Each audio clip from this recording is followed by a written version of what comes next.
দেন তো দুর্গ এন উগ্র পর উগ্র আইবে ফোন নিবে কুলিতে পারে অনর্গ ধরে নিতে পারে কিলে করতো না এটা ওয়াবি হলে বেলে পড়ি থাকে তাহলে আর ভাই হলো ধরে নিতে পারে আর কত গালকে দো গাল দিতে দিম না 24 ঘন্টা মোবাইলে বেলে পড়ি থেকে ওয়াবির ফলে কিন্তু তার কোনো কাম নেই তরিকতের ভিতরে অনুজ্ঞ দুশ্মন রসুল নাই দেই আর তরিকতর ভাই হলে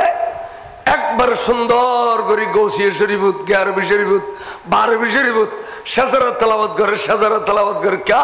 চ্যালেঞ্জ ঘোষণা করলাম যতক্ষণ তরিকা আছো আইয়ের যাচাই করো আর তরিকতর সিলসিলার শেখলের ভিতরে একজনও ওয়াবি নাই বার করে খাও সুবহানাল্লাহ একজনও কি নেই ওয়াবি নেই একজনও ওয়াবি নেই আর তরিকতর সাজারার ভিতরে আর বহুত তরিকা সাজারা তেলাওয়াত করি না বড় সুন্দরা পরিবর্তে এটা সৈয়দ আহমদ বের লবি আছে এটা ইসমাইল দে লবি আছে এটা আল্লাহ এটার সাজারা তেলাওয়াত করি না পারে তো সাজারা তেলাওয়াত করলে এক নদী চ্যালেঞ্জ হয়ে গেল আর এক নদী কফার হয়ে গেল আচ্ছা মারতে লেগুঙ্গা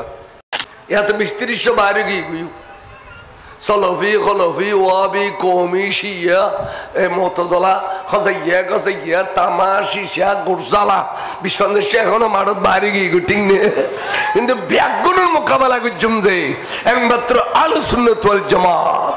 নবীর আওলাদ রসুল নবী খুশি হয় আজিয়া গৌসিয়া কমিটি আওলাদ রসুলের ফিদ্দুজ্জি দেয় আওলাদ রসুলের প্রেমত্তরি আওলাদ রসুল হুসাইন এবং কারবালার আওলাদ হলর ওরস আরা গরিব দে এই কারণে আল্লাহ আর আসমানি বলা জমিনে বলা ঠাডার বলা হাওয়াই বলা তুমি বাঁচাইবে কিয়ামতের মাঠের নবী বুঝলি তোমারা আর আওলাদেরও ভালোবাসছিলে না কুল লা আসআলুকুম আলাইহি আজরা ইল্লাল মাওয়াদ্দাতা ফিল কুরবা এই আয়াতের মাসদাকত নবীর চেহারা দেখাইতে জুম্বার করে গসব